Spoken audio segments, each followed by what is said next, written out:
Mamma mia, salut les amis et bienvenue dans cette nouvelle vidéo consacrée à Ruby. Donc là, si je mets par exemple ici 34, il me retourne 34 parce que 34 c'est un entier.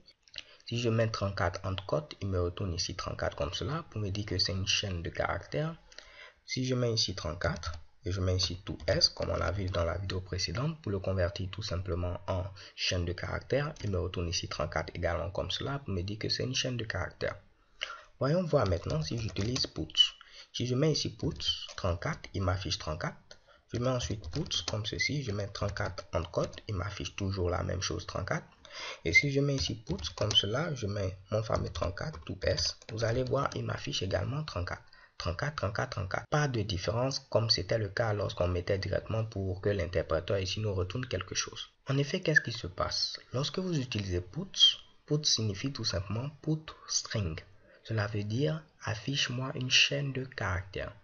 Donc, quel que soit ce que vous lui donnez, il va tenter au finish de vous afficher une chaîne de caractères. Raison pour laquelle vous avez le même résultat.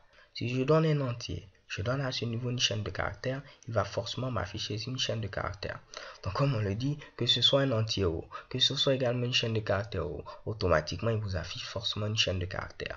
Alors, vous pouvez vous dire à quoi cela peut servir si on utilise cette fonction puts qui va forcément nous afficher une chaîne de caractères. Cela peut être très intéressant pour nos différents objets qu'on va voir plus tard. Si vous avez par exemple une image, on pourra faire en sorte que lorsqu'on utilise puts, cela puisse afficher c'est une image, des trucs de ce genre-là. Ok? Tout ce qu'il faut savoir lorsque vous utilisez puts, qui signifie put string, le résultat retourné est forcément une chaîne de caractères. Ok, donc d'autres peuvent être un peu confus, ils vont me dire mais tu dis que le résultat retenait une chaîne de caractères mais je ne vois pas ici des cotes.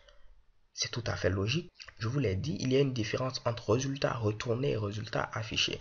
Si vous mettez par exemple ici puts et vous mettez ici coucou, vous êtes d'accord avec moi que lorsqu'il va afficher coucou, il ne va pas mettre les cotes, il va vous afficher directement coucou.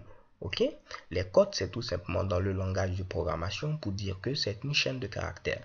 Mais lorsqu'il affiche le résultat, il sait comment l'afficher. Raison pour laquelle le 34 qui est présent à ce niveau, il est affiché comme cela.